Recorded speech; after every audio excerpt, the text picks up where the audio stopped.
Don't dare tell me America isn't changing.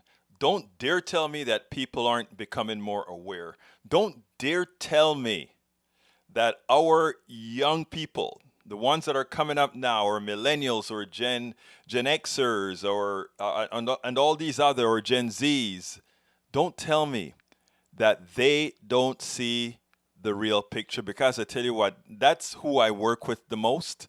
And what I find is that they're well aware, and I want to show you something that normally you wouldn't see on an MSNBC or a CBS or ABC from a host. Check this out, and then we'll take it on the other side. I wanted you to meet this little girl. She's the reason I've been out for a bit. This is Monroe, my new daughter. She was born on March 9th. But when she left the hospital 2 days later, thank you, Frank, it felt like Frank and Roe and I were walking into the apocalypse scene in a virus disaster movie. Remember that day Tom Hanks announced he had COVID? The NBA suspended its season. The president delivered a primetime pandemic address. And you know what happened 2 days after that, on March 13th? Police officers killed Breonna Taylor, an injustice that is now part of a national reckoning over race, demanding that people like me confront their privilege. And for a new mom, here's one. I'm alive, and so is my kid. And if the color of my skin were different, I'd be twice as likely to have died giving birth. That is an outrageous public health disparity.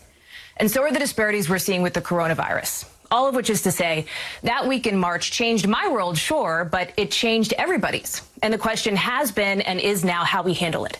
How we hold ourselves accountable, how we do the work, and especially how we hold our leaders accountable, our lawmakers, our president. That is why I am glad to be back with you at work with plenty of it ahead. Thank you for being here with me. I tell you why this is important. And I've been talking to a lot of people about this. Since this pandemic started, I see a lot of people on TV with their laptops and their kids around, and they're saying things like how difficult it is that they have to be with their kids and their laptops on the desk, and they're working from home, and the monotony of working from home, and all these kinds of things, right? And I looked at a friend and said, let me tell you something. These people are out there complaining about how difficult it is, right? These are the people that don't have to be working at the grocery stores. They don't have to be working serving food or anything like that. In other words, they're not considered the essential workers, but they're the highest paid workers. And many of them you see on TV, which is the ones that ABC and CBS put on the morning shows. Oh, this mother with her laptop, she wants to get back to work because it's so boring here, or you know, you can't do a lot of work with the kids around.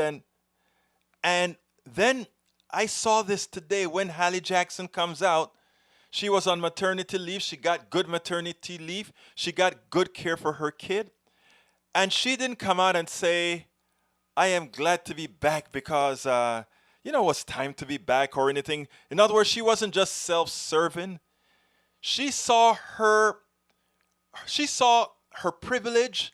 She saw that she had it better than most, and it wasn't a sense of guilt in her words. It was a sense in, why not this for everybody else? And that is what we are fighting for. That is what we are fighting for. Everybody can have a decent quality of life.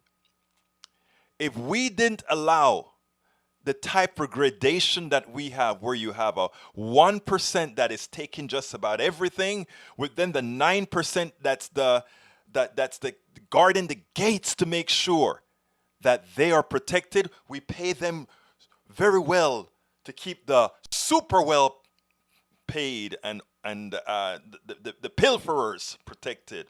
And then the next 10% of the 20%, we make them whole. And the rest cannot see a $400 bill without panicking.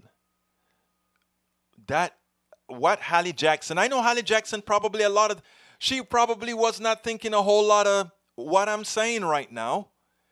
Not specifically, but inside her, the fact that she came out with that type of a statement says a whole lot about the character of people who would then be there when we are making the changes necessary. They wouldn't be there to stop it. They wouldn't put barriers in front of those that are attempting to make life better for all. We need a whole lot of her, more of her. And I tell you what, a lot of people in her generation, that is how they think as well. I'm Egberto Willies, host of Politics Done Right, an independent news program. I post several news videos of interest every day. I ask you so kindly to subscribe to my channel, and please leave me some comments. Thank you very much.